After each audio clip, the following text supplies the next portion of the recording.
What's up? It's your War Daddy. Coming out for a while. I've been working hard, getting ready for the holidays. Since I am a pagan, winter solstice is here. December 21st. I vow to the gods, ask for protection through the cold months ahead, and to bless my journey on the path that I am on.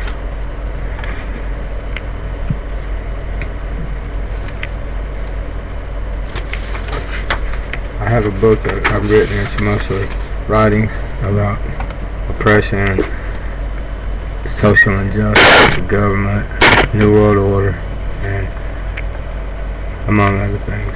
The book is called Apocalyptic Writings from the New World Order. Stories of personal struggle and oppression. Hopefully I'll have it published soon. Right now I'm working on it and getting it self-published. But anyways, I found some writings I uncovered that I had written down some thoughts before. And I located a couple that I'd like to read. Since I hadn't been on YouTube in a while, I figured that maybe this will inspire somebody. Or otherwise maybe they can relate to it in some way or another. It's called Our Story Unfolding. The story is told so many times, most know it by heart. The story of a few people who fled their homeland to be free from tyranny and oppression. Many struggles and hardships later, a new land was founded.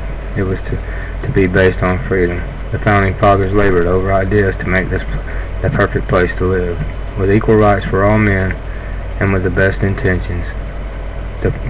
They wrote our Constitution and our Bill of Rights, and they envisioned a perfect system without tyranny, with no persecution for religious beliefs or choices. We were guaranteed certain rights and freedoms under our Constitution and Bill of Rights. Through time our country grew, as did our government. With every passing year the seeds of corruption and power were sown as the government and our elected leaders slowly took control, and the common man was enslaved through taxation and laws. Our leaders became the very thing our forefathers despised and fought to free themselves from. Fast forward to the current state of this union, and a sad story has become apparent. To a few who dare to question, a few who dare to demand our rights, granted by our Constitution and birth. The story I see is much different from the history books I was given in school. Government-controlled schools only teach what they want you to know. The rights I was granted by birth have never been applied to my life. For every right granted, the leaders pass laws to prevent them. You only have freedom of speech as long as you do not disagree with the status quo. If you do not march to the beat of their drum, you will be silenced. I fear soon our very own bombs, bought and paid for by our tax dollars, will be used for the final solution to the powermonger's problem. And that problem is the common man. Most will never see this coming because they're programmed like robots. Most work, eat, sleep, care for family, and try to manage in a world that's out of control. We must pay our tax to fund our oppression.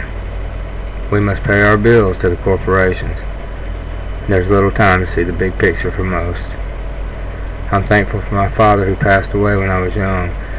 He taught me not to trust, and he taught me not to bow down to the system. He taught me to question and to seek my own truth. He taught me that you protect your blood and not another matters.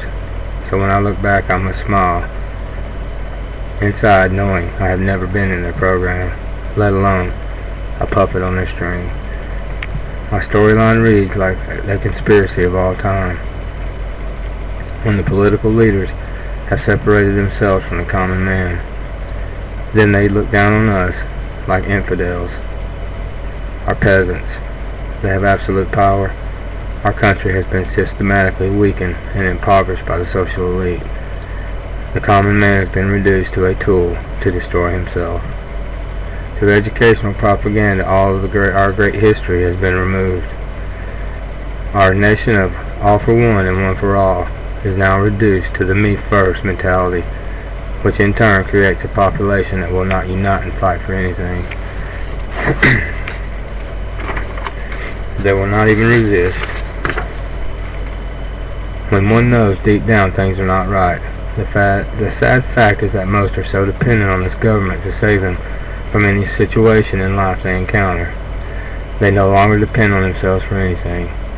We've become so complacent and have no motivation to disagree with injustice or corruption.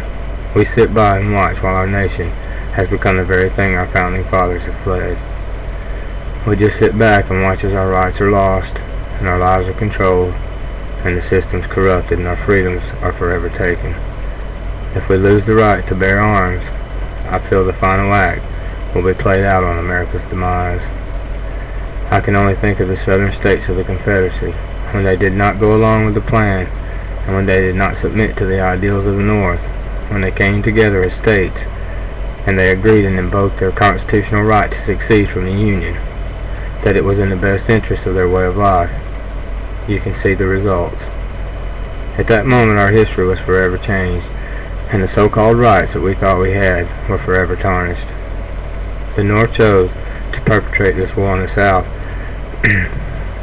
They chose this over democracy, and they chose it over the constitutional right. What follows the bloodiest war in our history. So what do you think would happen today if a few states decided to go against the federal government? Without hesitation, they will crush them without mercy. The power mongers will not allow dissent. The states no longer have the rights to govern themselves. All of the laws are designed to oppress, and they come down the line from Fedzilla. The states accept this and are controlled. Most people think it must be in our best interest if the federal government thinks so. My views are formed over many years as I observe this and I study. I am now fully convinced the New World Order is coming so fast. If we blink, the conspiracy will be complete. The earth will be ruled by one government, one church, one group of elite politicians, and the bloodlines of wealth. They will have the rule of this world. I can only prepare and collect my information, because at all costs a southern man will survive. Again, again, and again. The white man will live on. So no matter what you think or what you believe in, the white man will live on. We forged our way through centuries, and we will live on, and I hope to find my brethren that will unite, because we must sustain. If we can't win back this country, we'll start anew. For all are equal. So that's my writing for today. Appreciate all the patriots on YouTube.